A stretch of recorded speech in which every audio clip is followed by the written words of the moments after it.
السلام عليكم ومرحبا بكم في هذا الفيديو اللي غادي يكون عبارة على واحد الوصفة ديال واحد الكيك اللي كيجي راقي شكلا ومذاقا، واحد المذاق اللي لذيذ بزاف، كيك قطني هش بواحد الحشوة اللي اكثر من رائعة.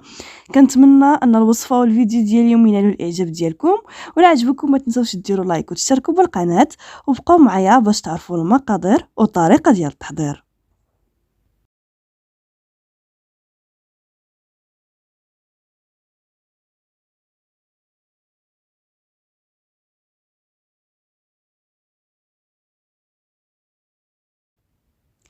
اذا على بركه الله، اول حاجه في الخلاط الكهربائي درت 2 البيضات بدرجه ديال الحراره ديال المطبخ، ضفت عليهم كاس ديال العنبه ديال السكر سنيده ما يعادل واحد 150 غرام، ومع معلقه صغيره عامره ديال البودره ديال الفاني.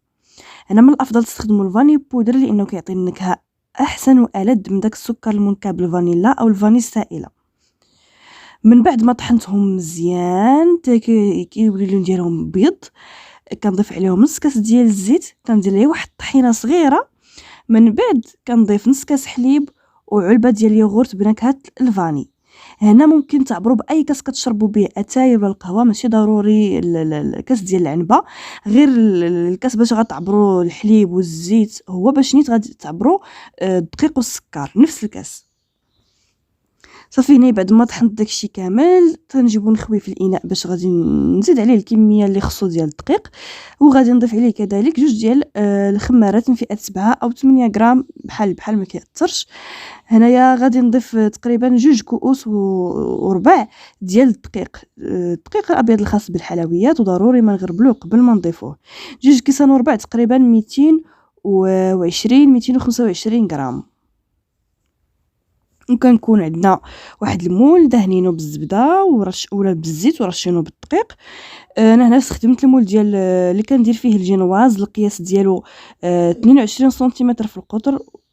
ممكن تستخدموا اي مول كتبغيو، هاد المول هذا كيجيو زوينين في الكيكات، ما كيحرقوش الكيك، كيطلعوه مذهب، اللون ديالو زوين. يعني عندكم هاد المول تستخدموا، ما عندكمش تخدموا المول اللي كيتحل من الجناب ولا اي مول نتوما كترتاحوا فيه. بالنسبه للطريقه ديال الطهي كنطيبها في فرن كهربائي درجه الحراره 200، تنحطها في اول رف من التحت. كنشعل عليها اكيد هي من التحت حتى كطيب وكطلع معها الحموريه من الجناب، عاد كنشعل عليها تحمر ليا شويه من الفوق. بالنسبه للفرن ديال الغاز العافيه تكون متوسطه، نفس الشيء كتشعلوا عليها غير من التحت حتى كتحمر من التحت وطيب وتطلع معها الحموريه من الجناب، عاد شعلوا عليها تحمر من الفوق. وسواء استخدمتوا فران ديال الغاز اولا فران ديال الضوء، ضروري الفران يكون مسخن من قبل باش تعرفوا الكيك ديالكم طاب. خشوا فيه واحد الموس اولا واحد العود ديال السنان من الوسط، الا خرج نقي راه طاب، ما خرجش نقي راه باقي ما طابش، ورجعوا يسدوا عليه يعاود يطيب. صافي هنا كما تشوفوا الكيك كيكون الخليط ديالو كريمي، يعني ما هو قاصح، ما هو ما تجيناش الكيك ناشفه، وما يجيناش الكيك عاوتاني ما يطيبش. الا نقصتو الكيك جا ناقص الدقيق راه ما كيطيبش. صافي هنا كنضربها شويه مع سطح ديال العمل وغادي ندخلها طيب في الفران. هنايا بعد ما خرجت من الفران وبردت تماما، عاد غادي نحيدها من المول. نتوما غير الدفا حيدوها، انا حيت كنت خارجه فخليتها تبردت تماما، عاد حيدتها من المول. وصافي فاش تطفيو على الفران نخرجوها مباشره منه، وتيكون هذا هو الشكل ديالها. اكيد المول كدوزو عليه من الجوانب، عاد كتخرجوا الكيك ديالكم. انا غندوز باش نكاد الصوص ديال الفريز. عندي واحد الكميه ديال الفريز انا كانت عندي في الفريغو، زدت عليه كميه ديال السكر. ما غاديش نقول لكم الكميات ديال الفريز لا ديال السكر، داكشي كيبقى اختياري بالنسبه لكم. هنا الفريز ديالكم الا كان حلو فانتوما غتعرفوا الكميه اللي غتضيفوا ليه ديال السكر على حسب نتوما واش تجيك الصوص بيتوها تجي حلوه اولا بيتوها تجي ناقصه في الحلاوه. انا هنا كان عندي الفريز حامض شويه، داكشي باش كثرت فيه شويه السكر. كما قلت لكم على حسب نتوما وشنو كتفضلوا، انه الفريز راه كاين اللي كيكون حامض كاين اللي كيكون حلو. نقول لكم كميه السكر تجيكم لاصوص حلوه بزاف ما تجيش مناسبه مع الكيك، فانتوما اللي بغيتو. كنديروا على نار متوسطه، تحريك مره فاش كيبدا صافي هي هكاك بوحدو كيبدا كيطيب، كيبدا صافي كينزل كامل داك الفريز، بداو تضغطوا عليه بسباتول سوا ديال الخشب بحال ولا ديال السيليكون اللي عندكم، وتبقاو تضغطوا عليه مزيان حتى يولي بحال هذا الشكل هكا. من بعد في الاخر غنزيد عليه واحد العصيره ديال واحد ربع حامضه، ومباشره فاش تزيدوا الحامض خليوه دقيقه وطفيو عليه ونخليه يبرد على جنب. انا درت كميه كثيره ما بيتهاش كلها لهاد الكيك، بشي شويه منها. بالنسبه للكريم باتيسير عندي 2 كيسان عامرين ديال الحليب، نضيف عليهم 4 ديال المعالق متوسطين ديال البودره ديال الكريم باتيسير و3 ديال المعالق ديال السكر سنيده.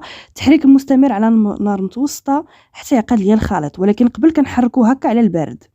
هنا ديما استخدموا بحال هاد السكر اللي كنستخدم انا ديال اللي كيكون في الميكاب لا في البلاستيك، ما تستخدموش داك اللي كيكون في القاعد لانه كيكون غليظ.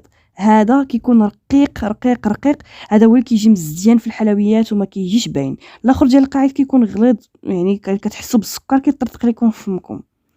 صافي ديت الكريمه طيب. هنا الكيك ديالي كيما قلت لكم بارد، كنجيب واحد المنشار او لاموس، كنحدد به الجوانب ديال الكيك وكنقطع هي الجوانب، ما كندخلش بالمنشار. صافي فاش كنقطع الجوانب كنجيب واحد الخيط عادي وكندخلو من الجهه الاخرى وكنبدا كنجر حتى كنحس براسي قربت نوصل للاخر، كنعكسهم ونعاود ندفعهم من الداخل. كنتمنى ان الطريقه يعني تكون فهمتوها وتكون واضحه في الفيديو. صافي من بعد كنحيد الطبقات وكنجيب الطبقه الاولى. هنايا عندي واحد 40 غرام ديال الشوكولات غيش بالحليب، ذوبته في الكاسرونه مع معلقه ديال متوسطه ديال الزيت على نار متوسطه مباشره فوق العافيه. شويه كديروا فوق العافيه وتحيدو راه دغيا كيذوب. صافي خليته تبرد لانه هو راه فاش يبرد ما تيقصحش. وكنضيف عليه معلقه كبيره ديال البراليني اختياري، عندكم ديروه ما عندكمش ما ديروهش. وكنضيف واحد 30 غرام ديال الفيتين. هاد الفيتين والشوكولاط غير تشريهم بالعبار من عند الناس اللي كيبيعوا لوازم الحلويات، يعني تقريبا تما واحد 3 دراهم ونص ديال الشوكولاط، وبالنسبه للفيتين واحد 3 دراهم حتى هو تقريبا. انا الكريمه كما كتشوفوا الشكل ديالها بعد ما طابت. بالنسبه لديك الطبقات ديال القرمشه فكتجي لذيذه بزاف في هذا الكيك هذا، كنصحكم انكم تجربوها. كما قلت لكم الشوكولات ذوبوه على نار تكون متوسطه، راه دغيا كيذوب بلا ما ديروا لا حمام مريم ولا حتى شي حاجه، دغيا كيذوب. فاش يذوب ولا حسيتو يقصح معكم شويه ضيفوا ليه معلقه متوسطه اولا صغيره ديال الزيت النباتيه وحركوه راه تيطلق معاها، هي داك الزيت كيطلقوا. خليوه تيبرد ولا تيفلي في درجه حراره المطبخ وراه ما كيقصحش من بعد. علاش تخليوه تيبرد؟ لانكم الا زدتوا ليه داك الفيتين هو سخون، هذاك الفيتين غادي تمشي منه القرمشه ديالو، غادي يولي رطب. داكشي باش تخليوه حتى يبرد عاد ضيفوا ليه الفيتين هو معلقه ديال البراليني. البراليني كما قلت لكم كاين ديروه ما كاينش ما ديروش، الناس اللي عندهم املو ممكن يعوضوا البراليني باملو.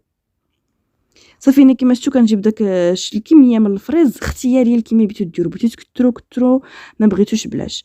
هنا غنبدا نزيد عليه ديك الحبات ديال القرمشه، انا قصحتها شويه ما بيتهاش هي نورمالمون خصها تكون شويه سائله، انا بيتها هكا ما بيتهاش تجيني سائله.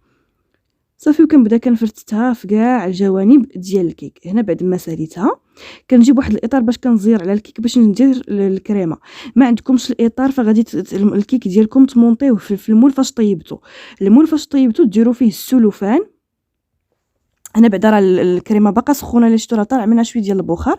كما قلت لكم جيبوا السلوفان اولا الفيلم اليمونتير على حسب نتوما واش تسميوه، غلفوا به الكيك المول ديال الكيك ديالكم من الداخل. وهو فاش تقادوا الكيك ديالكم هو فاش ديروا تحطوا الطبقه التحتانيه وديروا الفريز وديروا ديك القرمشه وزيدوا الكريم باتيسير. فهذاك المول فاش طيبتو ديروه من الداخل فيه السلوفان باش فاش تبغيو تطلعوا الكيك يجيكم ساهل تطلعوه بداك السلوفان ومونطيو فيه الكيك. هذه في حاله ما عندكمش الاطار، اولا ممكن تخليو الكريمه تقصح شويه عاد ديروها في حاله ما بغيتوش ديروا ديك الطريقه ديال المول. خليو الكريمه ديالكم كما شفتوا انا درتها شويه باقا ما شداتش راسها باش تشد راسها في الاطار. ممكن تخليوها نتوما تقصح شويه عاد تسرحوها. نتمنى انني نكون شرحت لكم مزيان. صافي وهنايا كنضيف الطبقه الاخرى كنضغط شويه باش داكشي يلصق مع بعضياتو وكندخلها للثلاجه تبرد واحد نصف ساعه حتى لساعه، نتوما والوقت اللي عندكم. صافي ومن بعد فاش كنخرجها اكيد قبل ما تحيدوها من الاطار اولا من المول دوزوا بواحد السكين من الجوانب باش تاكدوا ان حتى شي حاجه ما غادي تنطر لكم في داك في الاطار ولا في المول فاش تبغيو تحيدوه. صافي وكتفكوها كيكون الشكل ديال الطبقات باين وكتجي واحد المذاق يا سلام ورطيطه الكيكه من الداخل، ما كتحتاجوا لا تسقيوها لا حتى شي حاجه. هنايا صافي كما شفتوا غادي نجيب التزيين. بالنسبه للتزيين انا عندي هنا الكونفيتور ديال المشماش ديال الحلويات الخاص بالحلويات، كندهن ممكن ديروها على الكونفيتور اللي عندكم في الدار اي كونفيتور. وكان ممكن تدهنوا بالناباج كاع الا عندكم اللي بغيتو. انا بدا ندهن به غير باش يلصق ليا التزيين من الفوق، لانه الا ما دهنتيش بشي حاجه ماشي يلصق لك التزيين من الفوق. صافي كندهن شويه، ندوز غير رشاشات خفاف لانني ما بغيتش المذاق ديالو يجي باين بزاف.